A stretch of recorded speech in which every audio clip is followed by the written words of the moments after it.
우리는 지난 약 15주 정도 동안 산상수훈의 말씀을 함께 묵상했습니다.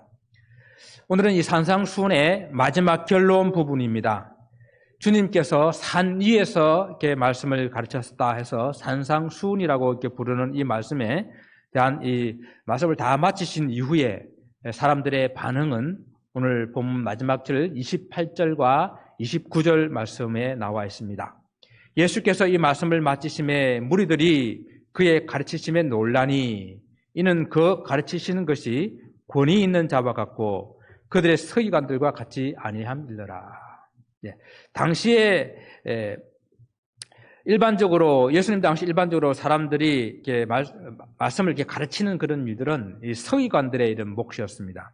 이 서기관들 중에서 그들 중에 이제 랍비들이 있는데 랍비로 칭함을 받은 자들이 이제 많은 회중들을 끌어모아서 가르치고 또는 그들 중에서 자기들의 제자를 이렇게 삼기도 했었습니다.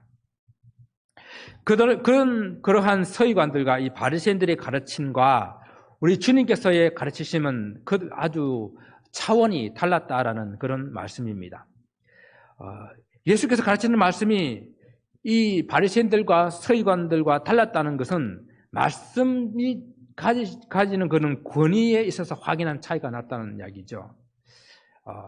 하나님의 아들이라는 신분에서 오는 권위가 확실한 이런 차이를 준 것입니다. 서기관과 바리새인들은 그들이 가르치는 것은 모세의 율법이었어요. 모세의 율법을 연구하고 또 그것을 또 사람들이 잘 실행할 수 있도록, 시행할 수 있도록, 행동할 수 있도록 세분화하고 또 좀 구체화시키고 이러한 또 자기들이 그 연구한 것을 첨가해가지고 만들어낸 그러한 미시나였다는 것이죠. 그러나 우리 주님께서 가르치신 이 말씀은 율법을 주신 하나님의 그 뜻, 본래의 그 뜻을 가르쳐 주셨고, 그리고 율법을 주실 때에 하나님께 주신 그 말씀, 하나님 그 뜻이 많이 이렇게 쇠퇴되고, 그리고 많이 이렇게 바뀌었던 그러한 부분들을 다시 말씀하시면서 너희들의 그 선지자들은 이렇게 이야기를 했지만은 나는 이렇게 말한다라고 하시면서 새로운 그런 해석들을 해주시는 그런 말씀이었습니다. 이러한 말씀을 막 연구하고 이렇게 배워서 아는 것이 아니라 하나님과 함께 계셨던 분이기 때문에 자연히 알고 계시는 말씀이요. 예수님 하나님의 삼위 하나님이시기 때문에 처음부터 알고 계신 그러한 말씀이었던 것입니다. 우리가 어떤 그 세미나를 듣게 되거나 강의를 듣게 될 때에 가끔은 광고에 이런 말씀이 뜨지 않습니까? 저자 직강 이런 이야기죠, 그죠? 그러니까 그 책을 쓴 사람이 직접 그 책에 대해서 강의를 하면은 얼마나 그 강의가 명료하겠습니까? 그죠? 다른 사람이 그 책을 읽고 연구해가지고 강의하는 것보다도 그 책을 집필한 사람이 직접 강의하는 것이 아마 확실할 것입니다. 그와 마찬가지로 예수님의 가르침은 바로 저자 직강이기 때문에 그 말씀에 권위가 있었던 것입니다. 다른 모든 말씀도 그러했지만 특히 이 산상수훈은 무리들로 하여금 그 말씀에 그 가르치심에 놀랍고 그리고 그 주님의 그 권위에 압도되는 그런 말씀이었습니다. 듣던 무리들이 놀라고 그 권위에 압도되었던 산상수훈의 그런 결론으로 주어진 오늘 본문의 말씀인데 이 말씀은 특히 우리 지난주에 살펴봤던 그 말씀 15절 말씀에서 거짓 선지자들을 삼가하라라는 그 말씀과 이렇게 함께 연결되어 있는 그런 말씀이에요. 그래서 거짓 선지자들이 많이 일어날 그런 마지막 때에 성도들에게 요구되는 것은 참 선지자와 거짓 선지자들을 구분하는 거죠. 분별하는 것이죠. 그렇기 때문에 사도 바울도 그러고 예수님도 그러고 그러한 것들을 분별할 수 있는 지혜를 가져야 된다라고 말씀을 하고 있습니다. 성도가 지혜를 가져야 되는 이유는 이 사람이 진짜 참 선지자인가 거짓 선지자인가를 구분하기 위함도 있지만은 또한 내가 지금 살아가고 있는 이 모습이 정말 주님의 제자로서의 참 모습인가 거짓된 모습인가를 분별할 수 있기 위해서도 지혜가 필요한 거예요. 세상에는 사람들을 따르게 될 때에 그 사람이 좋아서 따르는 그런 모습들 속에서도 정말로 참 제자의 모습으로 따르는 사람들이 있는가 하면은 그냥 우리 연예인이나 또 자기가 좋아하는 어떤 그런 대중적인 인기 있는 사람을 따르는 팬의 그런 마음으로 따르는 사람들이 있어요. 우리 성도들이 주님을 따르는 것은 내가 기분 좋고 내가 원하는 그런 모습으로 해줄 때에 내가 기분 좋아서 따르는 그런 팬이 아니라 어떠한 경우에도 내가 싫어하고 내가 원하지 않는 것을 요구하더라도 그분을 기꺼이 따라가는 제자의 삶이거든요. 그래서 우리는 다시 한번 지혜를 가지고 내가 지금 걸어가고 있는 이 길이 참된 진리의 길인가?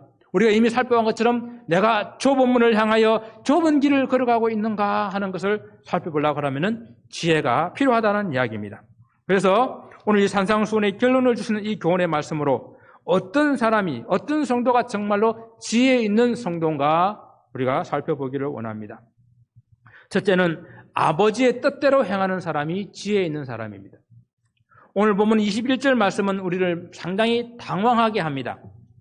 나더러 주여 주여 하는 자마다 천국에 들어갈 것이 아니요라고 말씀하십니다. 정말 이 말씀을 듣고 있었던 제자들 그리고 그 주위에 많은 사람들의 표정을 한번 상상해 보시기 바랍니다. 그들 중에는 정말 부모도 버리고 처자도 버리고 따르는 그런 사람들도 있어요.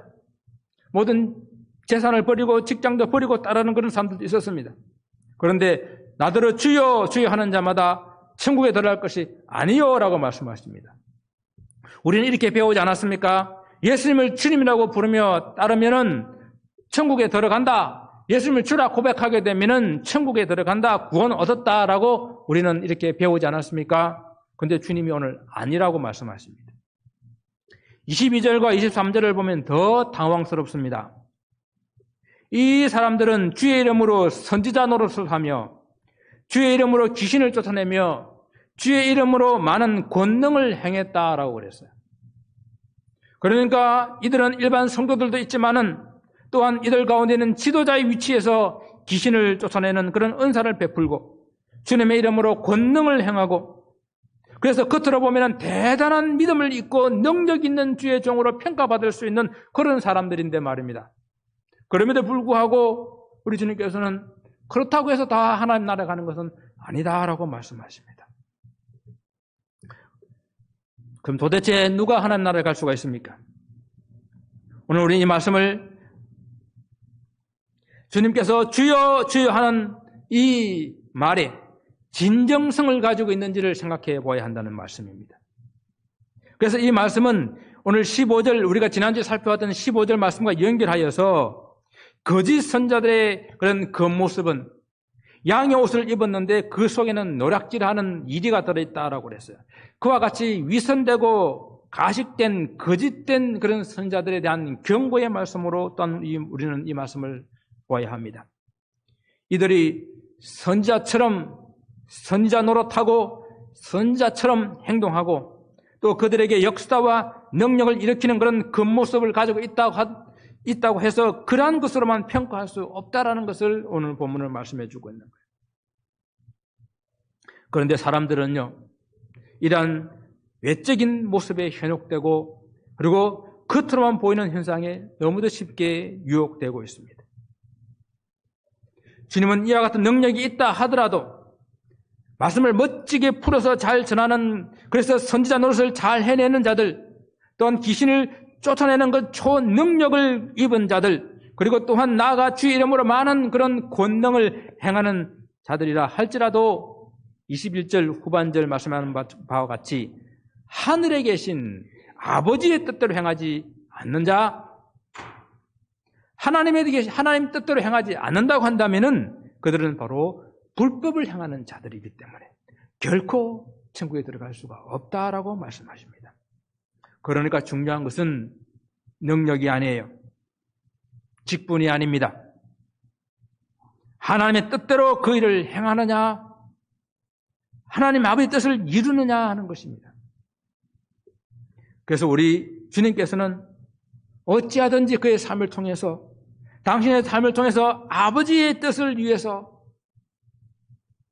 살아가셨고 마지막 십자가를 지시기 전날 밤 피땀을 흘리며 기도하실 때에 아버지여 할 수만 있으면 이 잔을 내게서 옮기소서. 그러나 내 뜻대로 마옵시고 아버지 뜻대로 하옵소서라는 기도를 간절히 드리지 않았습니까? 우리는 이 거짓 선지자들을 삼가하라고 하신 이 말씀을 기억하면서 거짓 선지자와 참 선지자를 분별하는 지혜는 능력이 아니에요. 겉으로 드러난 어떤 모습들이 아니라 진정 그가 하나님의 뜻을 구하는가 사람의 뜻을 구하는가를 살펴보는 것입니다. 겉으로는 하나님 뜻이라고 말할 수도 있어요. 사실은 그러나 자기의 꿈, 자기의 비전을 이루려고 하는 때가 많이 있습니다. 이것을 구분하는 방법은요, 일의 결과가 하나님을 기쁘시게 하는지 사람을 기쁘게 하는지를 보면 됩니다. 우리가 지난 시간에 나무는 그 열매를 보면 안다 그랬잖아요. 능력을 향하고 귀신을 쫓아내는 것은 나무일 뿐이에요. 그것이 열매가 아니에요. 그것을 통해서 진정 누가 영광을 받는가? 그것이 열매예요.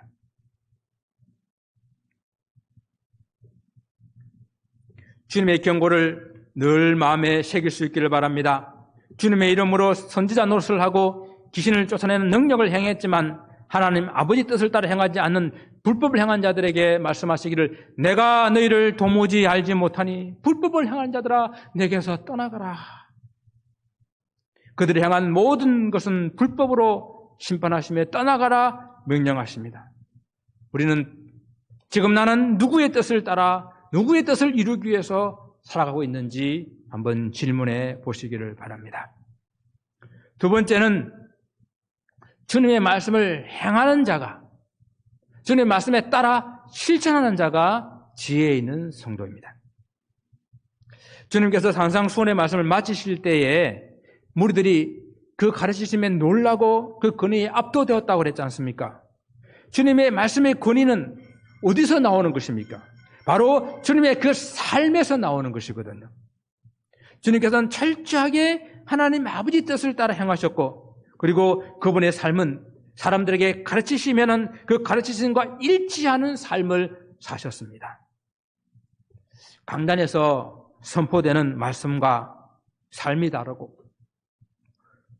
예배드리는 이 교회 안에서의 행동과 교회 밖에서의 행동이 다르고 사람들 앞에서의 그런 모습과 홀로 있을 때의 모습이 다른 우리들의 이 문제가 오늘 이 시대를 살아가는 우리들의 기도거리요 문제거리가 되는 것입니다. 정말 가르치고 지도하는 자들의 진실되게 살아야 된다라고 주장하고 또 그 가르침과 지도를 받는 성도들이 또한 진실된 삶을 살아야 한다고 수없이 외치고 또한 우리는 듣고 있습니다. 그래서 이 지혜로운 성도의 두 번째 모습은 이 주님의 말씀을 그 말씀대로 행하는 사람, 주님의 그 가르침을 받은 대로 실천하는 사람인 것입니다. 산상수훈 말씀이 아무리 놀랍고 권위 있는 그런 말씀이라 하더라도 그 말씀을 듣고 그냥 내가 한쪽 귀로 흘러버리고 지나간다고 한다면은 나에게 아무런 유익이 없는 말씀인 것입니다. 강단에서의 선포되는 말씀이 능력이 있고 힘이 있고 또 거룩한 그런 모습을 가졌다 하더라도 강단을 내려가고 난 이후에 그의 삶이 아무런 말씀과 일치되지 않는다고 한다면은 또한 여러분들이 설교를 듣고 난 다음에 은혜 받았습니다라고 말을 하지만은 그 은혜 받은 대로 살아가지 않는다고 한다면은 오늘 온 주님의 이 경고의 말씀을 들어야 하는 것입니다. 그러니까 강단 위에서의 거룩한 모습보다도 은혜 받았습니다라고 말하는 그 모습보다 더 중요한 것은 뭔가 하면은 말씀대로 살아가는 것이다 라고 오늘 주님께서 말씀하시는 거예요. 주님께서 산상수훈 전체의 결론이자 이 지혜로운 성도의 삶을 가르치시기 위해서 오늘 한 비유의 말씀으로 오늘 설교를 마무리하십니다. 바로 이스라엘에서 집을 짓는 그런 지혜로운 자와 어리석은 자의 그런 비유의 말씀이에요. 이스라엘에서 집을 짓는데 두 가지 종류의 사람이 있다라고 주님께서 말씀하셨습니다. 먼저 지혜로운 사람은 어디에 집을 짓는다고요? 반석 위에 집을 짓는 사람이라 했습니다. 이 사람의 집에 가장 중요한 그 주추, 기둥을 어디에 세우나? 반석 위에 세운다라고 그랬어요. 주추를 반석 위에 세우기 위해서는 깊이 땅을 파야 돼요. 그리고 반석을 발견하고 그 반석에 구멍을 내고 그 반석에다가 주추를 박아 세워야 되는 것입니다. 단단히 고정시켜야 되는 것입니다. 이것은 결코 쉬운 일이 아니죠. 더군다나 지금 이 집이 어느 지역의 집이라고요? 이스라엘의 집이라고 그랬잖아요. 이스라엘에서 주추를 반석 위에 세운다는 의미는 이렇게 해석할 수가 있어요. 저 산 위의 동네에다가 집을 짓는다라는 그런 의미로 해석하면 됩니다. 이스라엘에서는 사람이 살 수 있는 지역은 주로 산악 지역입니다. 그 사람들이 이 미국에서처럼 부자 동네라서 산 위에 집을 짓고 좋은 이런 어떤 뷰를 바라보는 것이 아니라 그들은 산 밑에서 살 수가 없기 때문에 산 위에서부터 집을 지어서 내려왔습니다. 그래서 주님이 말씀하셨을 때 이런 말씀 있잖아요. 산 위의 동네가 숨기지 못할 것이요 그랬잖아요. 그러니까 지혜로운 사람이 집을 짓을 때에 산 위에 짓는, 그 반석 위에 짓는다라는 이야기는 산 위에 집을 짓는다라는 그런 말씀이고, 산 위에서 흙을 파고 반석을 찾아서 그 위에다가 주추를 세우고 튼튼하게 집을 짓는다라는 그런 말씀이에요. 반대로 어리석은 사람은 모래 위에 집을 짓는다라고 했습니다. 모래 위에 집을 짓는다는 말은 반대말로 산 아래에다가 집을 짓는다라는 그런 의미입니다. 산 아래에 집을 지으면 편하게 집을 지을 수가 있어요. 주추를 세우는 것도 그냥 땅을 파고 그냥 세우면 쉽습니다. 그러면 사람들이 말합니다. 이게 훨씬 더 지혜로운 것이 아닌가요? 쉽게 지을 수 있고 또 터가 좋으니까 넓게 지을 수 있고 화려하고 웅장하게 지을 수가 있는 것입니다. 그런데 문제는 어려움이 생겼을 때입니다. 비가 내리고 창수가 날 때 문제가 일어난다는 이야기예요. 이는 이스라엘의 지형적, 기후적 특징 때문에 이렇게 설명하는 것입니다. 이스라엘은 이곳 우리 살고 있는 캘리포니아처럼 겨울과 여름만 있다라고 생각하시면 돼요. 그래, 겨울은 우기고 여름은 건기입니다. 4월부터 9월까지가 여름인데 이 건기 동안에는 비가 한 방울도 내리지 않는 그런 시기입니다. 그러니까 이 기간에는 산 위에 있는 집이나 산 밑에 있는 집이나 아무런 문제가 없습니다. 근데 산 밑에 있는 집이 더 좋을 수도 있겠죠. 하지만 문제는 겨울인 우기예요. 10월부터 3월까지. 숫꽃이라고 하는 장막절부터 비가 오기 시작해가지고 6월절 기간 끝날 때까지 비가 옵니다. 이때는 한꺼번에 많은 양의 비가 내리고 기온도 갑자기 뚝 떨어지게 됩니다. 예루살렘은 우리 지금 살고 있는 이 LA 지역처럼 좀처럼 눈을 볼 수가 없어요. 그래도 기온이 갑자기 떨어지게 되면 눈이 오는데 저희가 살 때도 한 2번 정도 눈을 맞았나요? 네, 눈을 한 번인가? 눈을 봤고, 그리고 지난번에 성지순례 한번 우리 갔을 때에 갈릴리 교회에서 갔을 때 그때 또 눈을 맞았고, 그리고 지난주에 예루살렘에 눈이 내렸어요. 전 세계적으로 추웠잖아요. 겨울에 비가 내리게 되면은 강한 바람과 함께 많은 양의 비가 쏟아지기 때문에 갑자기 많은 양의 비가 산 아래로 흘러내리게 됩니다. 그리고 이스라엘 땅은 대부분이 석회석이에요. 그래서 비가 땅속으로 스며들었다가 다시 그 땅 밑에 있는 계곡으로 물이 모이게 돼주고, 그리고 스며들었던 물이 다시 올라와서 함께 합치게 됩니다. 오늘 성경은 이것을 창수라고 그랬어요. 이런 이스라엘 땅의 지형을 신명기 11장에 가면 잘 기록하고 있어요. 모세가 이스라엘 백성들에게 이제 애굽에서 온 백성들이 애굽의 그런 지형과 애굽의 그런 강만 보았던 사람들한테 말합니다. 너희들이 들어가야 될 그 땅은 산과 골짜기가 있어서 하늘에서 내리는 비를 흡수하는 땅이라 했습니다. 하늘에서 비가 내리게 되면은 그냥 땅이 흡수해버려요. 그리고 다시 그 밑에 있는 골짜기에서 물이 샘으로 솟아나는 그런 땅이에요. 그러니까 비가 내리기 전에는 모래에 있는 집이나 반석이 있는 집이나 차이가 없는 것처럼 그렇게 보일 수가 있습니다. 그러나 비가 오게 되면 또 바람이 불게 되면 분명한 차이가 나타나게 됩니다.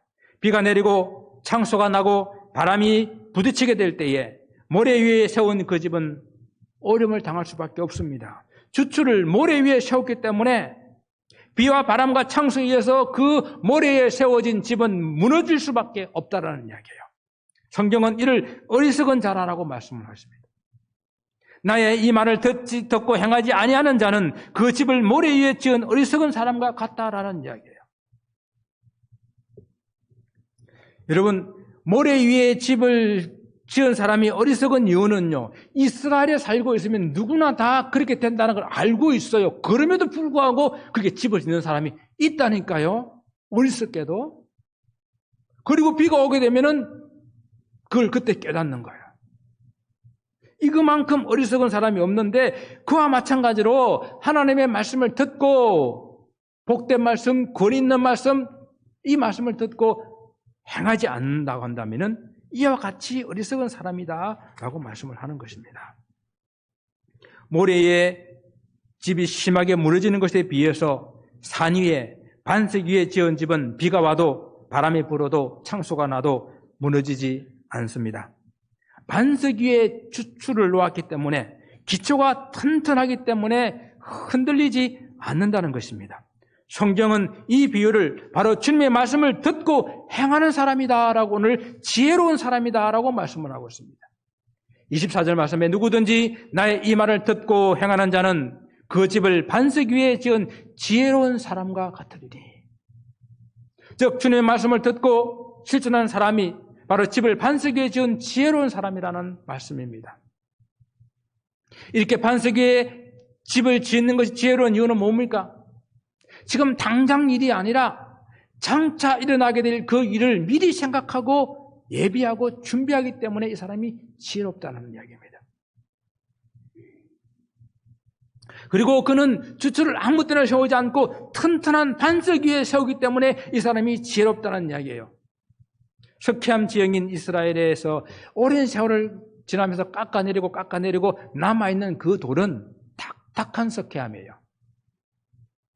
그 석회암에다가 구멍을 뚫어서 바위를 뚫어서 주추를 세우는 것은 어떠한 시련도 어려움에도 흔들리지 아니하려는 그러한 생각을 가지고 반석 위에 세운 것이죠.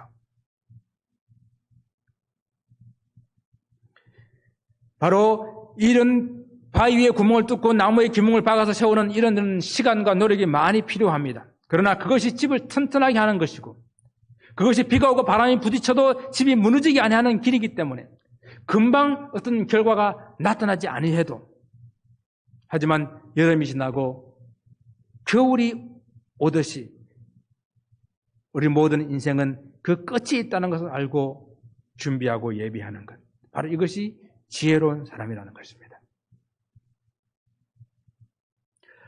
끝이 오게 될 때에, 마지막 때 오게 될 때는 확연하게 모래 위에 세운 집과 반석 위에 세운 집은 구분하게 될 것입니다.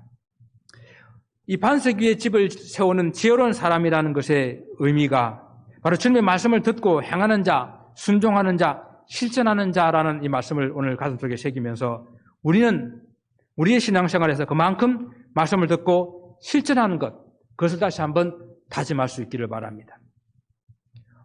말씀을 듣기만 하고 행하지 않는 것은 자신을 속이는 것이라고 야고보 사도가 말하고 있지 않습니까? 이는 마치 이 거울을 보고 있잖아요. 거울을 보고 자기 생긴 얼굴을 보고 금방 거울을 내려놓았을 때 잊어버리는 것과 같다라고 그랬어요. 거울을 볼 때에 거울 속에서 내 얼굴을 보고 얼굴에 뭐가 묻었네? 그럼 어떻게 해야 됩니까? 닦아내야 되잖아요. 그런데 거울을 내려놓고 난 다음에 잊어버리는 거예요. 그것과 똑같은 것이 뭔가 하면 말씀을 듣고 아멘 아멘 말씀을 듣고 고개를 끄덕거리고 말씀을 듣고 때로는 깨닫고 했지만은 이 자리를 일어나는 순간 다 잊어버리고 교회를 떠나는 순간 다 잊어버린다고 한다면은 바로 거울을 보고 내 얼굴에 묻은 것을 보고 금방 잊어버리는 것과 똑같다라는 그런 말씀입니다. 그래서 야고보서는 그러한 행함이 없는 믿음은 뭐라고요? 그 자체가 죽은 믿음이다. 죽은 믿음은 구원받을 수가 없어요. 죽은 믿음은 믿음이 아니거든요. 말씀을 잘 듣는다라는 이야기는 뭡니까? 여러분 자녀들이 쟤는 말을 참 잘 들어 라는 말 뜻에 무슨 의미가 들어있어요? 말을 잘 귀담아 듣고 행하는 것을 잘 듣는다라고 말하잖아요. 저는 정말 여러분들이 주의 하나님 말씀을 잘 듣기를 원합니다. 근데 저는 말씀을 준비하면서 가끔 제 자신이 스스로 시험이 들 때가 있어요. 설교를 얼마나 잘 듣고 실천할 수 있을까 하는 그런 회의감이 가끔씩 듭니다. 왜냐하면 제가 지금까지 수많은 설교를 저도 듣고 또 설교를 했잖아요. 그런데 제 자신을 돌아봐도 그 말씀대로 행하면서 살지 못할 때가 너무도 많거든요. 어떨 때는 죄송스러운데 제가 한 설교를 오늘 설교 제목이 뭐였지? 잊어버릴 때가 있어요. 그래서 주부를 찾아보고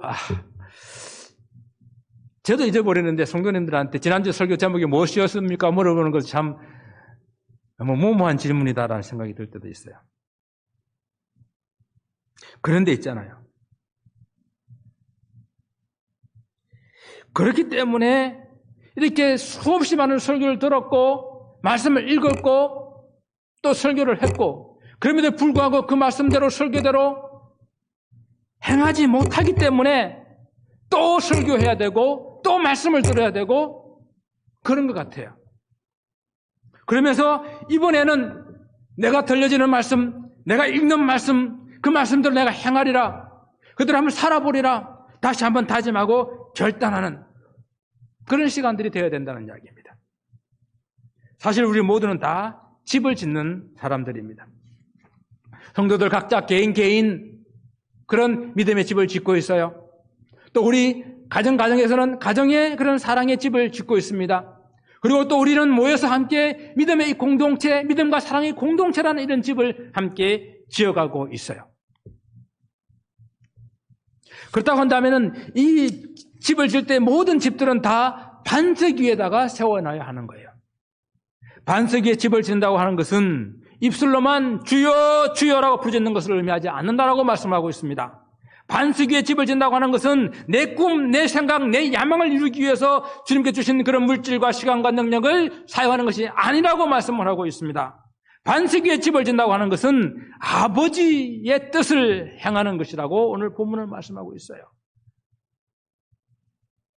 그리고 반석 위에 집을 짓는다고 하는 것은 우리에게 들려지는 말씀, 우리가 보고 읽은 말씀, 그 말씀대로 행하는 삶, 그 말씀대로 실천하는 삶을 의미하고 있습니다. 사랑하는 성도 여러분, 우리가 계속해서 읽고 또 듣고 있는 주님의 말씀을 그냥 보고 지나가지 말고 그냥 듣고 흘려버리지 마시고 작은 것 하나라도 정말 내 삶의 현장에서 실천해 보도록 결단하고 애쓸 수 있기를 원합니다. 우리가 산상수훈 말씀 그 하나씩을 다시 한번 곱씹어 보며 한 가지씩 이렇게 실천해 볼 수 있기를 원합니다. 우리 산상수훈의 많은 말씀들을 이렇게 살펴보았고 그리고 팔복의 말씀들을 살펴보았습니다. 주님께서는 이 팔복을 통해서 우리에게 정말 그 마음이 온유한 자가 되라고, 화평한 자가 되라고, 긍휼긴 자가 되라고, 심령이 가난한 자가 되라고, 의뢰에서 핍박을 받는 자가 되라고 이렇게 말씀하시는 그 말씀을 하나씩 곰고 다시 한번 곱씹어 보면서 하나님, 내가 어쩌면 이런 사람이 될 수 있겠습니까? 어찌 내 삶 가운데에, 내 삶의 현장 가운데에, 내 직장 가운데에 이런 삶을 살아갈 수가 있겠습니까? 다시 한번 돌아보는 그런 귀한 시간들 될 수 있기를 바랍니다. 여러분, 집은 하루아침에 지어지지 않습니다. 특히 우리 믿음의 집은 성도들이 평생 동안 지어야 하는 그런 집입니다. 그렇기 때문에 매일매일 주님의 말씀을 보고 듣고 그리고 그 말씀을 가지고 주님 말씀을 묵상하며 내 말씀에 그 말씀을 가지고 구체적으로 살아나가는 행하는 그런 지혜로운 성도들이 되어지시기를 다시 한번 주님 이름으로 축원을 드립니다. 기도하겠습니다.